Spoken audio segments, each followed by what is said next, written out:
할렐루야. 하나님의 평강이 함께하기를 주님의 이름으로 축복합니다. 오늘은 팔복 가운데의 7번째인 화평하게 하는 자가 받을 복이라는 주제로 함께 은혜를 좀 나누고자 합니다. 동서고금을 막론하고 모든 인간은 다 평화를 희구하고 추구합니다. 하지만 안타깝게도 인류의 역사를 보게 되어지면 그 어느 때에도 그 어느 곳에도 온전한 평화가 있지는 않습니다. 있는 것 같으다 평화가 좀 있는 것 같으다 또 전쟁이 불화가 계속 이어지고 있음을 보게 되어집니다. 끊임없는 불화와 갈등, 다툼과 전쟁이 줄을 이어져 왔습니다. 지금도 매 한 가지입니다. 2022년 2월에 발생한 러시아와 우크라이나의 전쟁은 지금 3년 6개월이 지나도 계속 끝나지 아니하고 이루어지고 있습니다. 그것만이 아니라 이스라엘과 팔레스타인의 전쟁은 어떻게 보면은 지구의 종말이 올 때까지 있어야 되는 가자 지구를 향한 영토 취하기 위한 전쟁, 또 이스라엘과 이란의 전쟁, 끊임없는 이러한 것들이 지금도 이루어지고 있습니다. 이런 이야기가 있지요. 곳곳에 세워진 평화의 기념비는 그만큼 전쟁이 많이 일어났다는 증거에 불과하다. 소녀상, 우리나라만이 아니라 필리핀, 중국 등에도 전쟁으로 인하여 위안부로 팔려갔던 여인들의 그런 아픔을 달래기 위한 그런 소녀상 많이 세워졌다라고 하는 것은 그만큼 아픔이 있었고 고통이 있었고 쓰라림이 있었다고라는 것을 증거하는 것밖에 되지 않습니다. 역사상 가장 큰 비극적이고도 여러분 온 인류의 아픔, 고통이 있었던 전쟁이 2차 세계대전입니다. 그래서 세계의 지도자들은 이제 더 이상 온 인류가 이렇게 전쟁을 해서는 아니 되겠다. 그래서 1945년 세계 평화의 필요성을 절감했던 모든 나라가 여러분 이제 함께 모여서 다시는 이 나라에 전쟁을 하지 말자. 그래서 여러분 창설한 게 UN입니다. 하지만 그 이후로 여러분들 이 세계는 전쟁이 없었습니까? 아니에요. 그렇지가 아니합니다. 나라와 나라 간의 전쟁만이 아니라 이제 나라 안에 민족과 민족이 그리고 집단과 집단이 계층과 계층이 아니 이제는 개인과 개인 사이에도 끊임없는 갈등과 불화가 계속 있습니다. 심지어는 좀 여기만큼은 이러한 갈등과 불화가 없으면 좋을 텐데 어디에도 가정에도 정말 서로 사랑해서 함께 행복한 가정을 이루고 행복한 삶을 이루겠다고 가정을 이루었는데 그 가정에도 부부 간에 갈등이 일어나요. 부모 자녀 간에 갈등이 일어나요. 형제 간에 갈등이 일어납니다. 미움과 다툼 참 이상하죠. 사람들마다 모두 평화를 원하는데 도대체 왜 세상은 오늘 우리의 삶은 이렇게 평화 없이 오히려 갈등과 분쟁과 다툼으로 계속 이루어질까? 이유가 있습니다. 그것은 인간의 죄 때문입니다. 그래서 오늘날 인간을 향하여 세상을 향하여 예수님이 오늘 이렇게 말씀하고 있어요. 다 같이 마태복음 5장 9절 시작. 화평하게 하는 자는 복이 있나니 그들이 하나님의 아들이라 일컬음을 받을 것이며. 다 같이 화평하게 하는 자. 피스메이커입니다. 평화를 만들어가는 사람. 자, 중요해요. 화평을 그저 사랑하고 좋아하는 것만으로 끝나면 이건 화평하게 하는 자가 아니에요. 화평하게 하는 자, 피스메이커는 다 같이 평화를 시작. 평화를 사랑할 뿐만 아니라 평화를 뭐 하는 사람? 만들어가는 사람이에요. 적극적으로 평화를 이루어가려고 노력하고 애쓰는 실천적인 사람, 바로 그러한 사람이 오늘 이 땅에 필요하다라고 예수님은 아주 강력하게 지금 설명하고 있는 것입니다. 오늘 이 말씀이 오늘도 여러분과 저에게 은혜가 되기를 원하고 말씀을 통하여 예비하신 행복의 길로 더욱 나아가는 우리 모두가 되기를 주의 이름으로 축복합니다. 자, 그럼 먼저 이 예수님의 말씀하시고자 하시는 평화라는 화평이라고 하는 이 의미는 어떤 의미로 예수님이 이 말씀을 하셨을까? 우리 한국 사람들은요, 처음 만나면 인사를 해요. 그리고 어제 봤는데도 하룻밤 자고 일어나면 또 인사를 해요. 다 같이 옆 사람 보면서 시작. 아이, 좀 얼굴 찡그리고 인사하지 마시고 좀 밝은 표정으로 시작. 안녕하세요. 뭐 하세요? 안녕하세요 이래요. 이 안녕이란 말이 국어 사전은 어떻게 설명하고 있냐고 하면요, 아무 탈 없이 편안한 상태를 안녕이라. 이번에 밤새 안녕하셨어 그래 봐. 왜 이렇게 여러분 인사를 해요? 미국 사람들은요, 안녕하세요라고 하지 않고 굿모닝이래. 굿애프터눈. 좋은 아침 이렇게 해요. 그런데 한국 사람은 안녕하세요. 지나간 밤 별탈 없었어요. 죽지 않고 살아있네요. 이런 의미요. 왜냐하면 하도 역사 속에서 전쟁도 많고 굶기도 하고 어려움도 많고 탈도 많고 하니까 인사가 별일 없었냐? 지나간 밤에 안녕했냐? 오죽하면 인사가 이렇게 됐어요. 근데 이스라엘도 보니까요, 인사가 다 같이 샬롬. 똑같은 의미예요. 이게 평안하냐 이런 얘기예요. 똑같은 의미예요. 왜? 이스라엘도 역사를 보게 되어지면 우리나라 이상으로 애굽, 모압, 암몬, 에돔 지긋지긋하게 날마다 이웃의 침략을 받았던 나라가 이스라엘이에요. 지금도 전쟁이 계속 있는 게 이스라엘이에요. 중동의 그런 아랍, 팔레스티나하고 끊임없이 지금도 전쟁은. 그러니까 그들은 보면은 뭐예요? 지난밤 미사일이 뭐예요? 자기 사는데 떨어지는데 다시 한번 살아있네요 그래 봐마. 이게 샬롬이요 샬롬. 정말 평안하냐 이런 얘기죠. 이 인사를 하는 거예요. 그래서 오죽하면 여러분들 사도 바울이 유대인들을 위해서 여러분 이제 편지를 쓸 때, 복음서 편지를 쓸 때에 인사말로 이렇게 인사를 했어요. 빌립보 1장 2절 시작. 하나님 우리 아버지와 주 예수 그리스도로부터 은혜와 평강이 너희에게 있을지어다. 아멘.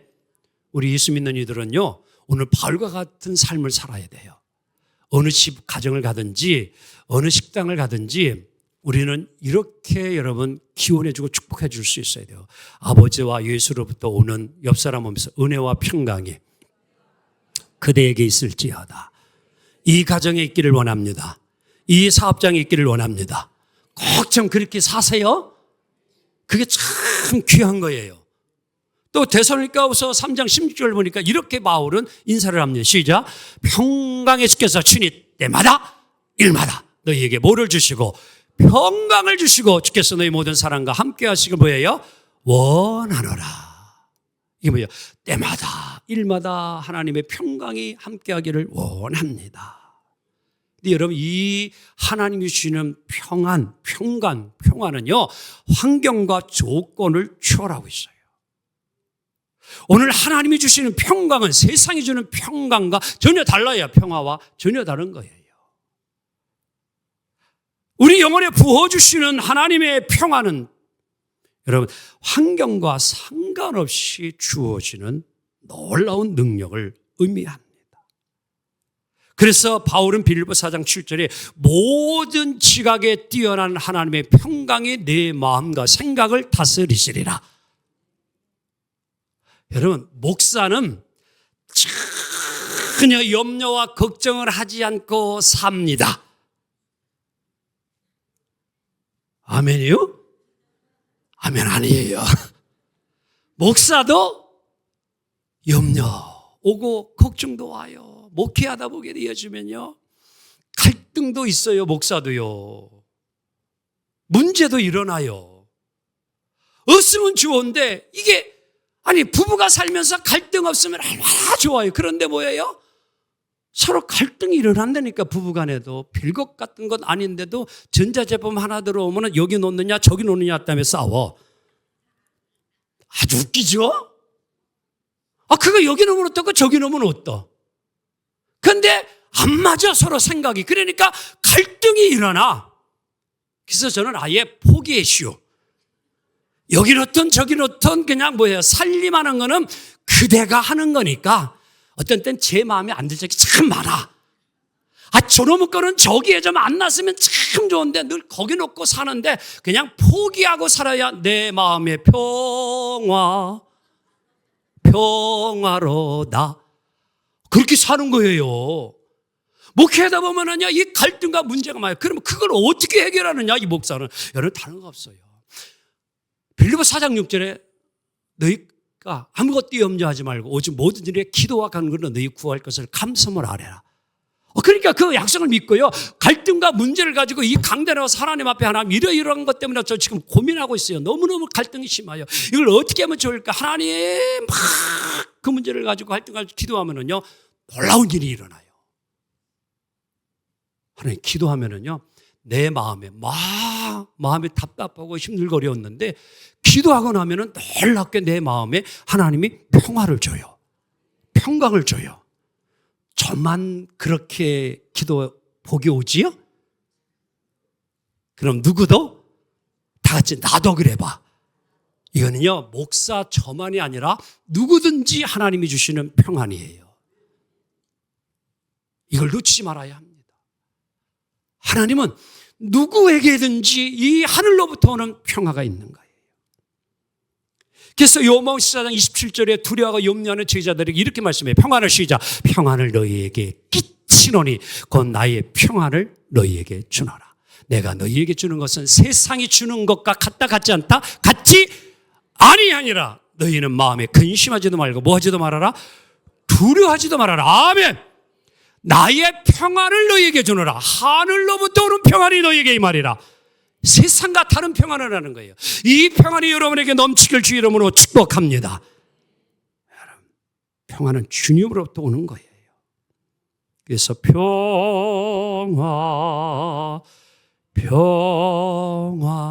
평화로다. 어디에서? 하늘 위에서 내려오네. 아멘. 어디에서 와요?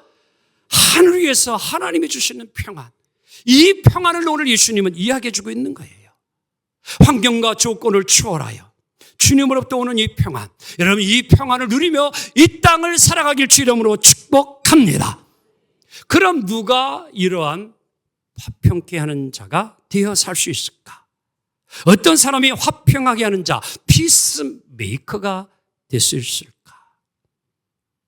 먼저 하나님과 화목하는 사람이 되어야 합니다.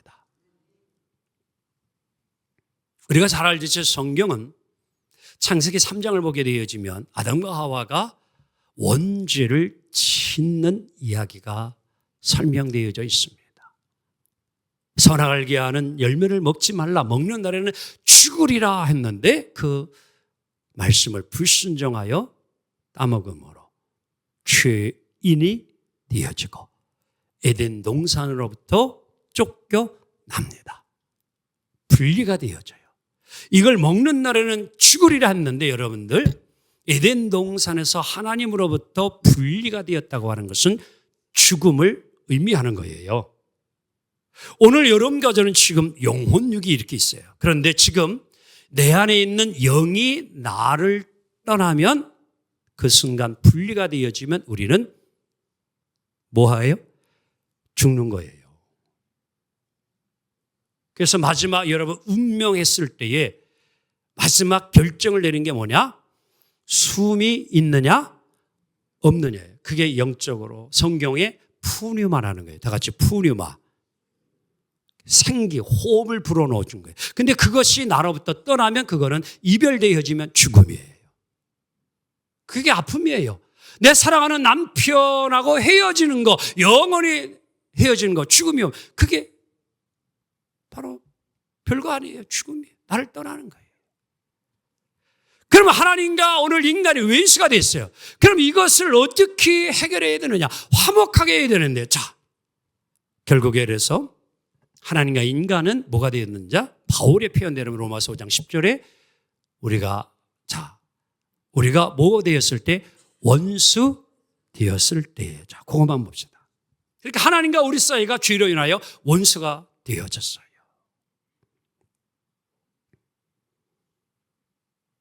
비극과 불행의 길은 바로 여기에서 있는 겁니다. 하나님과 하나가 해야 되는데 그리하지 못하게 됐어요. 오늘 원수 얘기가 나와서 그런데 참 마음 아픈 일이 현실적으로 우리에게 왔어요. 우리나라의 그런 대통령들의 모습을 보면 참 대통령의 임기도 다 마치지 못하고 그만두는 분의 대통령이 있고 임기를 마치고 난 이후에도 대한민국에서 대통령을 하면은 꼭 가서는 안 될 때를 가시더라고. 불행하게도. 이게 오늘 우리 한국 역사예요. 현실이고요. 좀 안 가야 되는데 대통령하고 나면 꼭 구치소 가고 교도소를 가. 뭐 때문에? 죄 때문에 그래요, 여러분. 죄를 졌기 때문에 대통령이. 근데 참 아픈 이야기가 지금 현실이 대통령 부인이 되었던 한 여인이 죄를 탐욕의 눈을 욕심을 이기지 못하여 죄를 짓지요. 그래서 지금 남부 구치소에 들어가 있어요. 그리고 대통령은 계엄과 내란으로 지금 서울 구치소 의학에 들어갔어요. 근데 안타까운 그 보도는 부인되는 여인이 하는 얘기가 이제 우리 서로 만나서 함께 살 수 있는 그날이 올까라는 거예요. 너무 서글프지 않아요? 왜 오늘 이러한 역사들이 우리 가운데 있습니까? 원수가 여러분 죄로 인하여 원수가 되어져요. 이걸 해결해야 되잖아요. 너무 무거운 말을 했나요? 좀 분위기 바꿔볼게요. 그럼. 여러분 뭐 프로그램을 TV 보게 되어지면 그 서로 이제 이렇게 뭐 부부라든지 뭐 또 이렇게 짝꿍을 이루어 가지고 단어 맞추게 하는 그런 것들이 있어요. 프로그램이. 근데 한 번은 이제 할아버지 할머니들만 이렇게 오시게 해가지고 퀴즈 문제를 막 이제 맞추게 하는데 한 할아버지 할머니가 이제 드디어 차례가 되어가지고 탁 이제 단어 맞추기를 하는데 뭐 사자성어 뭐 이런 단어 맞추는데 할아버지가 할머니 설명을 해도 할머니가 잘 못 맞히는 거예요, 이게. 그런데 딱 문제가 하나 탁 올라왔는데 천생연분이야. 그러니까 할아버지가 야 이것만큼은 맞출 수 있겠다 그래가지고 여보 당신하고 우리 사이가 무슨 사이 그러니까 거침없이 할머니가 왼수 사이 이랬대요.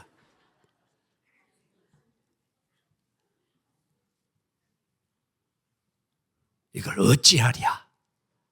화목하게 해야 되는데 하나님과 우리가 원수가 되어졌는데 하나님이 이 문제를 어떻게 풀었을까요? 자, 고린도후서 5장 10절 중요한 말씀이에요. 시작. 곧 우리가 원수 되었을 때에 아들이 죽으심으로 말미암아 하나님과 뭐하게 됐어요? 화목하게 되었은지 화목하게 된 자로서는 더 그의 살아나심으로 말미암아 구원을 받을 것이라. 그뿐 아니라 우리를 화목하게 하신 우리 주 예수 그리스도로 말미암아 하나님 안에서 또한 뭐 하느니라? 즐거워하느니라. 예수님 십자가의 죽으심으로 하나님과 우리가 하나가 되어서 화목하게 되어서 이제 하나님 안에서 서로 즐거워하는 삶을 살게 되어졌느니라. 아멘. 여러분, 화목해야 참 평안이 옵니다. 늘 주님과 여러분들 화목함으로 인하여 평강의 삶을 누리길 주 이름으로 축복합니다. 또한 우리가 하나님과 화목했으면 그 다음에 또한 우리 피스메이커로서 어떤 삶을 살아가느냐, 이웃과 더불어 다른 사람과 화목하는 삶을 살아야 됩니다. 로마서 12장 18절 함께 있습니다. 시작. 할 수 있거든 너희로서는 모든 사람과 더불어 화목하라. 모든 사람과 더불어 화목하라. 옆 사람에서 우리 사이 무슨 사이? 다시 한번, 우리 사이 무슨 사이? 또 할머니 할아버지처럼 그 사이 되지 마시고 우리 사이는 해태 사이. 아멘. 이웃들과의 여러분들 윈수하며 살지 말라는 거예요. 이웃과 더불어 화목하라는 거예요. 이런 우화가 하나 있어요. 어느 한 연못에 물고기 2마리를 넣는데 하필이면 주인이 착각을 해가지고 서로 앙숙인 물고기 2마리만 딱 넣네. 이렇게 이 물고기 2마리가 이제 둘만 들어간다 그래가지고 쭉 가가지고 봤는데 보니까 윈수가 왔네. 야, 서로가 대화도 나누지 아니하고 말도 안 통을 했는데 이제 어떻게 하다가 부딪히면서 다투게 되어졌어요. 네가 이게 좀 막 싸우는데 역시 힘센 물고기가 약한 물고기를 물어뜯고 해서 결국에는 이겼어요. 야호! 내가 이겼다! 좋았어요. 신이 났어요. 룰루랄라. 그리고 시간이 흘러갑니다. 연못에 죽은 물고기가 썩어가기 시작을 합니다. 그리고 악취가 진동하게 되어집니다. 주인이 얼른 죽은 놈을 빼내고 물을 싹 깔아줬으면 살 건데 주인이 그냥 내버려 뒀어요. 그러니까 세월이 흘러가다가 그만 익었다고 하는 물고기도 함께 뭐 했어요? 죽었어요. 둘 다 죽었어요. 그래서 예수님도 피차 서로 물고 뜯으면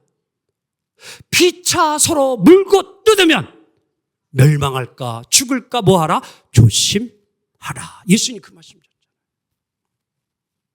가정, 교회, 사회, 국가 마찬가지입니다. 우리는 서로를 인정하고 배려해주는 풍토가 필요합니다. 정말 내 욕심만이 아니라 좀 남을 배려해주고 이해해주면 우리는 화목할 수 있어요. 오늘 우리 정치인들이 좀 이 삶을 살았으면 하는 마음이 때로는 너무 굴뚝 같아요. 자기 욕심만이 아니라 조금 좀 다른 당도 배려하고 이해하고 다른 상대방 후보자도 배려하고 이해하는 사랑하는 성도 여러분, 오늘 우리 모두 하나님 편에 서서 흔들리지 마시고 예수님의 겸손한 마음을 가지고 상대방을 인정하고 용납하고 사랑함으로 평화로운 관계를 늘 유지하기를 주 이름으로 기원합니다. 또한 피스메이커는 어떤 사람이냐? 하나님과 화목하고 이웃과 더불어 화목해야 되고 또 한 가지 믿는 이들이 꼭 화목해야 할 일을 있는데 그것은 아직도 예수 믿지 않는 이들, 하나님과 원수가 되어지고 불화되어져 있는 이들, 그들을 하나님께로 뭐 해야 돼요? 이끌어와야 합니다. 이게 화평하게 하는 자예요. 아직도 하나님을 만나지 못한 자들, 하나님과 원수가 되어 있는 자들. 그래서 고린도후서 5장 18절 19절 바울은 이렇게 우리에게 부탁합니다. 시작. 우리를 자기와 화목하게 하시고 또 우리에게 화목하게 하는 직책을 주셨으니 그 하나님께서 그리스도 안에 계시사 세상을 자기와 뭐하게 하시고 화목하게 하시고 그들의 죄를 그들에게 돌리지 아니하시고 화목하게 하는 말씀 우리에게 뭐 하셨느니라? 부탁하셨느니라. 오늘 화목하게 하는 직분을 우리에게 줬어요. 그리스도인은 누구냐? 화목하게 하는 일을 하는 사람이 그리스도인이라는 거예요. 그래서 오늘 나만 하나님과 화평하고 화목하면 되는 것이 아니라 아직도 하나님과 왼수가 되어 죄사함을 받지 못한 그들도 하나님과 화목할 수 있도록 내가 연결고리가 되어지고 브릿지 다리가 되어져서 그들을 하나님께로 이끌어가야 하는데, 평화의 복음의 신을 싣고 그들에게도 복음을 전하여 그들을 구원해야 합니다. 그걸 우리 하나님이 우리에게 믿는 이들에게 부탁하셨느니라. 다 같이 오늘은 좀 이덕화 배우가 되어서 멋지게 부탁해요. 시작. 좀 해봐요. 멋지게. 다시 시작. 하나님이 여러분과 저에게 부탁했어요. 제발 아직도 하나님과 왼수가 되어 있는 그들 좀 나하고 화해할 수 있도록 복음을 전하서 그들도 예수 믿고 내게로 돌아오라. 그리하면 이 세상은 더욱 평화로울 줄 믿습니다. 그걸 우리가 이루어가야 돼요. 그러면 자, 이제 마지막 이렇게 화평하게 하는 자들에게 하나님이 주시는 약속의 축복은 무엇일까요? 마태복음 5장 9절 하반절 시작. 그들이 하나님의 아들이라 일컬음을 받을 것이며. 여기서 일컬음을 받는다라고 하는 것은 상대방을 인정해주고 칭찬해주는 거예요. 내가 남으로부터 인정받는 거예요. 상대방으로 내가 칭찬을 받는, 이게 일컬음을 받는다는 거예요. 다 같이 옆 사람에서 하나님의 아들이십니다. 그럼 여자분들은 기분 나빠할 것 같으니까 하나님의 딸입니다 그래봐. 여기서 이 단어의 의미를 좀 우리가 조금 더 이해할 필요가 있어요. 예수님은 하나님의 자녀라 일컬음을 받을 것임이라 말하지 아니하고 하나님의 아들이라 일컬음을 받는다. 여기에 중요한 축복의 약속이 들어있어요. 자녀는 테크나라고 하는 단어고요, 헬라어로. 여러분, 이 아들이라는 단어는 다 같이 휘오스. 옆 사람하면서 상속자 그래봐. 나의 것이다, 네 것이다 그래봐, 엄마. 그 의미예요. 이게 후사라고 그랬어요, 저는요. 상속자. 그러니까 하나님의 모든 것은 다 내가 뭐 할 수 있어? 받을 수 있다는 거예요. 상속받을 수 있어요. 오늘도 우리는 잘 알잖아요. 부모님이 가지고 있는 모든 재산은 돌아가시면 다 그것은 누구의 거? 그렇게 자신이 없어요? 나의 것이요, 나의 거. 오늘 하나님이 약속해 준 거예요.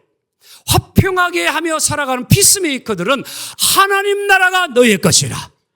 하나님의 모든 하늘나라의 소유들이 다 너의 것이 되느니라. 여러분, 이거는 엄청난 축복이에요. 오늘 하나님께서는 여러분과 저에게 하나님의 아들이라 칭하여 준 거예요. 상속자라는 거예요. 모든 것을 물려받을 수 있다는 겁니다. 그래서 확신을 갖는 말씀 찾아봅시다. 로마서 8장 17절 시작. 자녀이면 또한 상속자 곧 하나님의 상속자요 그리스도와 함께한 상속자니 우리가 그와 함께 영광을 받기 위하여 고난도 함께 받아야 할 것임이니라. 아멘. 여러분, 이 소망을 가지고 날마다 화평하게 하는 삶을 이뤄가기를 원합니다. 그리고 한 가지 마지막, 화평하게 하며 그런 삶을 살아가는 자에게 하나님은요, 어떠한 약속의 축복을 주었느냐? 절대적으로 우리를 지키고 보호해 주시겠다고 약속합니다. 시편 17편 8절 시작. 나를 눈동자같이 지키시고 주의 날개 그늘 아래 뭐예요? 감추사. 자, 한번 실험을 해봅시다. 옆 사람을 향하여 주먹을 들고 눈을 한 대 때립니다. 시작. 아니, 왜? 전치 2주 나올까봐.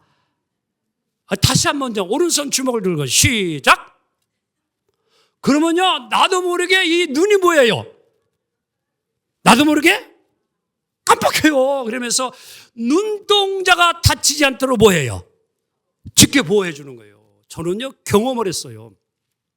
고등학교 2학년 때 아무래도 담임 선생님이 다 이제 수업 끝나고 막 청소하고 이제 막 가는데 뭐 청소 나면 가니까 그때 제가 반장이었으니까요. 저는요, 죄송합니다. 유치원 때부터 반장한 게 고3 때까지 반장을 했죠, 제가. 지금은 그렇게 할 수가 없어. 근데 옛날에는 그게 가능했다니까. 인기 좋으면 돼요. 인기 좋으면 되는 거야. 지금도 인기 좋으면 반장되지만 지금은요, 그렇게 못합니다, 세대가. 뭐 얘기하다 그랬지, 지금? 이렇게 선생님이, 야, 무동가, 왜 걔 지금 있냐? 그러니까 찾아봤죠, 막 찾아봤죠. 그러니까 없어요, 걔가. 그래서 이게 갔나보다 그래가지고 급해가지고 제가 막 이렇게 저기 걸어가, 이제 가방 들고 그래가지고 제가 급한 나머지 뭐예요? 옛날에는요, 청소를 해도 우리 때는요, 얼마나 청소를 깨끗이 했는지 마룻바닥이 기름칠까지 해가지고 다 넘어질 정도로 바짝바짝하게 청소해요. 유리 먼지 하나 없도록 깨끗이 청소하고 그랬어요, 저희 때는요. 모르겠어요, 여러분 학교는 어떻게 했는지 모르지만. 급한 나머지 창문이 있는 거 지금 닫혔는지 열렸는지도 모르고 그냥 깨끗하니까 열린 줄 알고서 목을 갖다가, 어머나, 그 순간 유리가 뭐예요? 이게 이렇게 집어넣어가지고 이렇게 넣은 거 아니에요? 근데 그 순간요, 참 감사한 게 이 눈꺼풀이 자동 셔터가 돼가지고 탁 내려와가지고 여기에 탁 유리가 박혀버린 거예요. 4-5번을 꼬맸어요. 그때 눈동자같이 내가 너를 지키리니, 야, 이게 실감이 나더라고요. 여러분, 화평하게 살려고 하면 하나님이 그렇게 우리를 절대적으로 지켜준다는 거예요. 그 영어로는요, 이 눈동자, 이 눈 안에 있는 까만 그 눈을 갖다가 이제 눈동자라고 하는데, 영어로는 pupil 그래요. PUPIL 해가지고. 근데 여기에 단련된 미국 사람들은 이 사랑스러운 존재, 가장 아끼는 사람, 귀중하고 보석과 같은 사람을 표현할 때에 이 눈동자를 표현하는데 단어를 그렇게 피플로 하지 아니하고 애플을 써요. 애플 오브 마이 아이 그래요. 나의 눈과 같은 사과 같은 눈. 아주 정말 사랑스럽고 보석과 같고 귀한 그러한 존재를 표현할 때 눈동자, 그걸 그렇게 표현해요. 우리나라는요, 어떻게 표현하는 줄 알아요? 자식을 너무나 사랑을 하는데 뭐에 넣어도 아프지 않대요? 거짓말을 해도 그렇게 해요. 저는 그거 못 믿겠더라고. 아니, 여러분들 일하다 보면 여기 티끌만 하나 들어가도 뭐예요? 아파가지고 막 죽겠는데 무슨 어떻게 아들이 이 속에 들어가서 그만큼 내 눈에 넣어도 아프지 않다. 그만큼 뭐하다는 거예요? 여러분과 저가 하나님 앞에 그런 존재라는 거예요. 그렇게 귀한주고 보석과 같이 빼앗길 수 없고 다치게도 할 수 없고 너무너무 사랑스러운 존재. 어떻게 살아갈 때에 하나님의 평화를 이루며 살아가는 그러한 자들을 하나님이 그렇게 보아주신다는 거예요. 말씀 정리합니다. 화평하게 하는 자는 복이 있나니 그들이 하나님의 아들이라 일컬음을 받을 것이며. 여러분, 정말로 평화를 위해 삽시다. 주여 나를 평화의 도구로서 주옵소서. 그러면 내 안에 위로부터 오는 평화가 먼저 임하여야 합니다. 이 평화를 가지고 이웃을 사랑하고 화목하며 또 아직도 주를 만나지 못한 자를 주께로 이끌어가며 그렇게 살아갈 때에 여러분, 평화로운 삶이 우리 가운데 더욱 이루어지고 주님이 기뻐하는 삶이 되어지리라 믿습니다. 기도합니다. 주님 감사합니다.